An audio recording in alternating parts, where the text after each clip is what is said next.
आगामी 2022 विधानसभा चुनाव को लेकर उत्तर प्रदेश में राजनीतिक सरगर्मियां तेज हो गई है, जिसको लेकर सभी राजनीतिक पार्टियां और उसके राजनेता अपने अपने क्षेत्रों में जोरों शोरों पर चुनाव की तैयारियां कर रहे हैं। वहीं 403 विधानसभा सीटों वाले उत्तर प्रदेश विधानसभा की 18वीं विधानसभा के गठन के लिए संभावित 2022 फरवरी में चुनाव होने वाले हैं। बता दें कि वाराणसी अंतर्गत पड़ने वाले सेवापुरी विधानसभा से पिछले 3 बार के विधायक और राज्य मंत्री रह चुके समाजवादी पार्टी के सुरेंद्र सिंह पटेल ने मीडिया से चर्चा की। 2022 उत्तर प्रदेश विधानसभा चुनाव को लेकर के राजनीतिक सियासत तेज हो गई है। सभी राजनीतिक पार्टियां उत्तर प्रदेश में अपनी अपनी साख को बनाने के लिए अपने अपने ढंग से तैयारियां कर रही हैं। सभी राजनीतिक पार्टियों के नेता भी अपने अपने विधानसभाओं में आगामी 2022 के विधानसभा चुनाव को लेकर अपनी अपनी तैयारियों में लग गए हैं। ऐसे में उत्तर प्रदेश के वाराणसी जनपद में भी विधानसभा चुनाव को लेकर के सभी राजनीतिक दल और उससे संबंधित नेता और विधायकी की तैयारी करने वाले लोग अपनी अपनी तैयारियों में जुट गए हैं। विधानसभा सीट को लेकर के उत्तर प्रदेश के ये बनारस का जिला बहुत ही महत्वपूर्ण माना जाता है, क्योंकि यह प्रधानमंत्री नरेंद्र मोदी का संसदीय क्षेत्र है। मैं आपको बताना चाहूँगा कि वाराणसी संसदीय क्षेत्र के अंतर्गत कुल 8 विधानसभा पड़ता है, जिसमें सेवापुरी, रोहनिया, कैंट, शहर उत्तरी, शहर दक्षिणी, पिंडरा, अजगरा और शिवपुर विधानसभा। ऐसे में सेवापुरी विधानसभा बहुत ही महत्वपूर्ण विधानसभा का सीट माना जाता है। यहाँ से 2002 से लगातार 3 बार विधायक रहे उत्तर प्रदेश के इस पूर्वांचल के एक प्रमुख कुर्मी नेता के रूप में जाने जाने वाले जिन्हें सेवापुरी की जनता सेवापुरी के गांधी के नाम से भी जानती है। आइए आज हम मुखातिब कराते हैं सुरेंद्र सिंह पटेल जी से, जो कि समाजवादी पार्टी से पूर्व राज्य मंत्री रहे हैं और 3 बार के विधायक रहे हैं। तो आज हमारे साथ समाजवादी पार्टी के और सेवापुरी विधानसभा से चुनाव लड़ने वाले सुरेंद्र सिंह पटेल मौजूद है। मैं साधना न्यूज चैनल में आपका स्वागत करता हूँ। साधना न्यूज चैनल में तो सर्वप्रथम आपका मंत्री जी बहुत बहुत स्वागत है। साधना न्यूज चैनल को भी बहुत बहुत बधाई, सच्चाई और अच्छाई दिखाने के लिए। ईश्वर करे आप हमेशा सच्चाई और अच्छाई के साथ रहें और हर घर के आंखों का तारा बने साधना न्यूज चैनल। ये हमारी तरफ से। मंत्री जी, हम जानना चाहेंगे कि आगामी 2022 चुनाव को लेकर के आप अपने विधानसभा क्षेत्र में समाजवादी पार्टी की तरफ से किस प्रकार की तैयारियां चल रही है और आप किस प्रकार की रणनीति बना रहे हैं, जरा उस पर भी कुछ बताएं।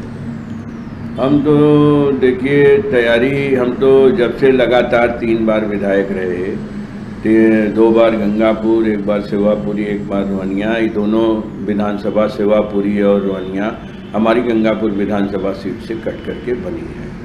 तो हम तो 12 महीना जनता के बीच में रहते हैं। तैयारी तो वो करता है जो आता है और भाषण दे के चला जाता है। हमारा भाषण से रिश्ता तो है नहीं, हमारा तो सीधे आपको बताएं चीफ ब्यूरो कन्हैया जी, हमारा सीधा यहाँ की जनता से पारिवारिक और आत्मिक संबंध है और वही मेरी तैयारी है।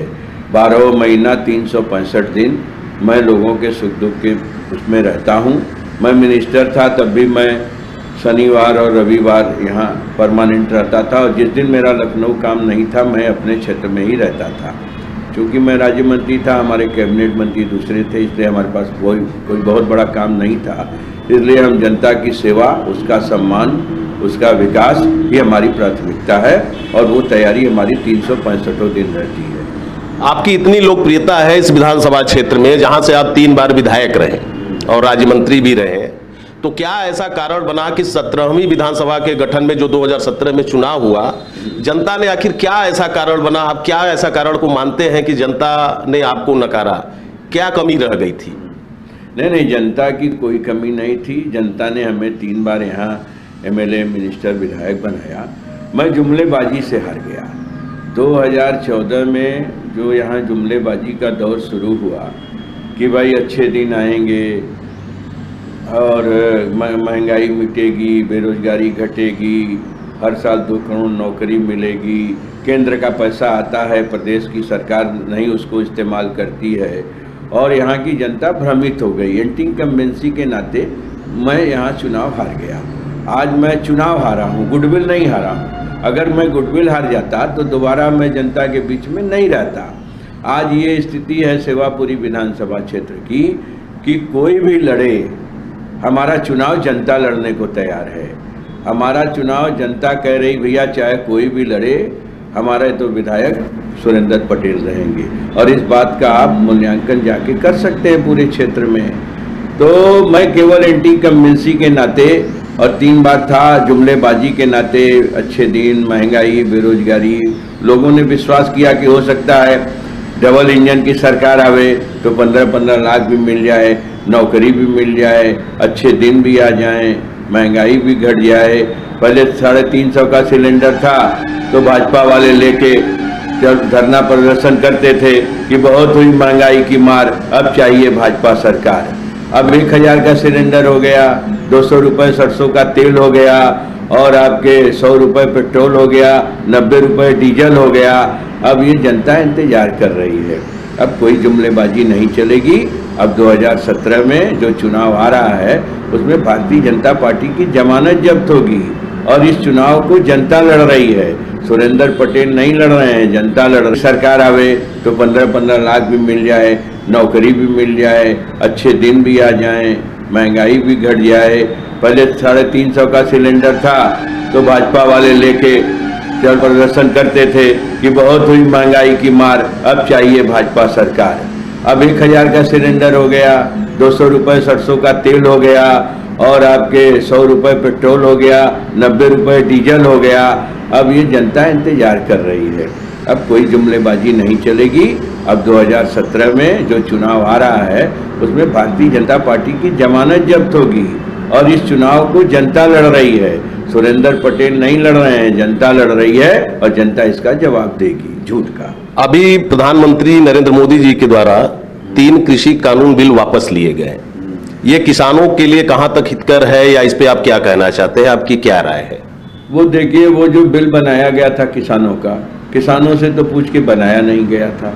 वो तथाकथित कुछ व्यापारियों से मिलकर के वो कानून बनाया गया था, और किसानों के आंदोलन के नाते 700 किसान शहीद हो गए।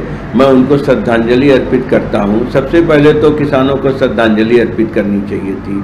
और वो कानून जो वापस लेने की बात कही गई है, ठीक है, अच्छी बात है, कानून वापस ले लें, लेकिन एमएसपी की गारंटी के लिए ही किसान अभी भी तैयार नहीं है कि एमएसपी की गारंटी दीजिए, और हमारे ऊपर जितने मुकदमे लगे हैं उसको वापस करिए, और जो हमारे 700 किसान मरे हैं उनको आप उनको सहायता दीजिए। किसान धोखे में है, किसान धोखा खा गया है, इसलिए वो नहीं समझ पा रहा है कि ये हमारे साथ क्या होने जा रहा है, क्या होगा।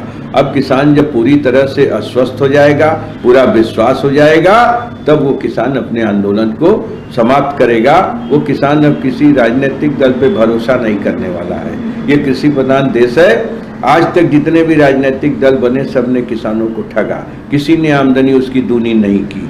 और ये भी सरकार उसी दौर पे है, पहले 50 किलो की बोरी थी, अब 45 किलो कर दिया, और बिजली का बिल बढ़ा दिया, खाद का दाम बढ़ा दिया, किसानों के बिना पूछे उनके लिए कानून बना दिया। तो ये सबसे किसान भयभीत है, और इसका जवाब किसान देगा चुनाव में।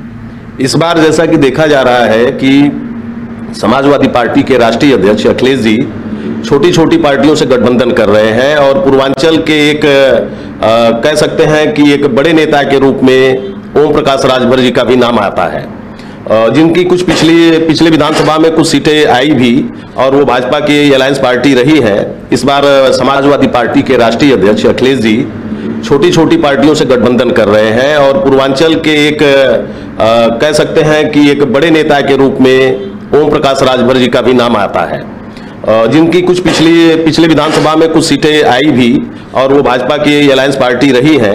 इस बार समाजवादी पार्टी के साथ उनका गठबंधन हुआ है, तो यह कहां तक हितकर होगा, और पूर्वांचल में यह कहां तक लाभप्रद होगा, क्या इस पे भी आप कुछ कहना चाहेंगे? अखिलेश जी की का जो विचारधारा, जो मिशन है, उसमें लोहिया जी के सपनों को साकार करने का उनका मिशन है। जितनी जिसकी हिस्सेदारी उतनी उसकी भागीदारी, और उस हिसाब से वो सभी छोटे छोटे दलों को सम्मान दे रहे हैं, उसमें गठबंधन कर रहे हैं। और इस बात की सरकार अखिलेश यादव जी ऐसा चलाएंगे जो पूरे भारतवर्ष में एक मिसाल कायम होगा। किसान के लिए, नौजवान के लिए, बेरोजगार के लिए, पढ़ने वालों के लिए, बच्चियों के लिए, सबके लिए काम करेंगे। और हमारी सरकार ने पिछली बार भी सबके लिए काम किया था, पत्रकारों के लिए, अधिवक्ताओं के लिए, किसानों के लिए, नौजवानों के लिए, बेरोजगारों के लिए, बच्चियों के लिए, सबको लैपटॉप बांटा, बेरोजगारी का भत्ता दिया, क्या क्या नहीं किया। अब उससे बढ़कर के करेंगे। ये उनको अखिलेश जी की सोच है कि खंड खंड भारत को अखंड भारत का स्वरूप देने वाले सरदार पटेल के सपने को पूरा करेंगे और जितनी भी इस देश में और प्रदेश में समस्त पिछड़ी एवं दलित कमजोर वर्ग की जातियां हैं, सबको उनका हक और अधिकार दिलाएंगे। डॉक्टर लोहिया का सपना पूरा करेंगे और समाजवादी का मिशन उत्तर प्रदेश से लेकर पूरे देश में वो परचम फहराएंगे। तो क्या इस बार ये भी माना जाए कि आपके जो भाई हैं महेंद्र जी, वो भी चुनाव लड़ेंगे रोनिया विधानसभा सीट से, या अभी तक कंफर्म नहीं हुआ है? क्या उस पर भी आप कुछ बताना चाहेंगे? उस पर तो देखिए पार्टी तय करेगी। इतना जरूर है कि बीजेपी और अपना दल का जब पैक्ट था तब भी हम उनको हराए थे 2014 में, फिर 2017 में चुनाव हुआ तो यहाँ से जो लोग लड़े थे उन लोगों से ज़्यादा वोट हम लोग पाए। अब पार्टी तय करेगी कि किसको लड़ाना है। हम पार्टी के निर्णय के साथ हैं। पार्टी के क्या हित अगर महेंद्र पटेल में रहेगा, महेंद्र पटेल को लड़ाएगी पार्टी। पार्टी जिसको भी लड़ाएगी हम उसके साथ रहेंगे और सबका सम्मान करेंगे। तो 2022 के विधानसभा चुनाव को लेकर के समाजवादी पार्टी का क्या लोगो है, वो किस मुद्दे पे चुनाव लड़ना चाह रही है, क्या इस पे भी कुछ आप बताएंगे? समाजवादी पार्टी का लोगो है ये, और उसका ये है कि जैसा मैंने कहा, जिसकी हिस्सेदारी उतनी उसकी भागीदारी, किसानों के लिए उतनी उसकी भागीदारी, किसानों के लिए किसानों को आर्थिक मजबूत कैसे किया जाए, किसानों का, बेरोजगारों को कैसे बेरोजगारी से दूर किया जाए और नौजवान को कैसे आत्मनिर्भर बनाया जाए, बच्चियों को कैसे आत्मनिर्भर बनाया जाए, बड़े बेटियां उनका मिशन है। ये नहीं है कि खाली बड़े बेटियां नारा दे दिया। और आज आपने देखा होगा सोनभद्र में एक बच्ची गई थी दरोगा का इंटरव्यू देने और उसका खुलेआम वहाँ पे उसको रेप करके उसको सड़क पे फेंक दिया गया। यह है इस प्रदेश में कानून व्यवस्था पूरी तरह से ध्वस्त है। बेरोजगारी, भ्रष्टाचार पे इस सरकार का कोई लगाम नहीं है। महंगाई चरम सीमा पे है। सबकी समस्याओं का हल समाजवादी पार्टी और अखिलेश यादव हैं, जो सबको सम्मान देंगे, सबका अधिकार उनके दरवाजे तक पहुंचाएंगे और सबका विकास और सबका सम्मान करके अखिलेश यादव दिखाएंगे। आप अपने क्षेत्र की जनता को क्या संदेश देना चाह रहे हैं? हम अपने क्षेत्र की जनता को यही कहेंगे कि झूठ से बचिएगा, झूठ बोलने वालों से नफरत करिए और जो भी विकास है उसको अपने गांव में देखिए। आप नाराज मत होइएगा, मैं टीवी अखबार के विकास से परहेज करता हूं। मैं गांव वालों से अपील करता हूं कि जो भी विकास आपको गांव में दिखाई दे उस पर विश्वास करिएगा, टीवी अखबार पे कभी विश्वास मत करिएगा। ये मैं जनता को अपनी तरफ से वो संदेश देना चाहता हूं। जी बहुत बहुत धन्यवाद आपका। आपने देखा आज हमारे साथ सेवापुरी विधानसभा से 3 बार के विधायक रहे और राज्य मंत्री रहे सुरेंद्र सिंह पटेल से साधना न्यूज चैनल की खास बातचीत रही। आगे भी साधना न्यूज पे आप बने रहिए और भी जो हमारे वाराणसी विधानसभा के अंतर्गत पड़ने वाले विधानसभा क्षेत्र है सभी जनप्रतिनिधियों के साथ हम आपको रूबरू कराते रहेंगे साधना न्यूज चैनल पे। धन्यवाद। 2022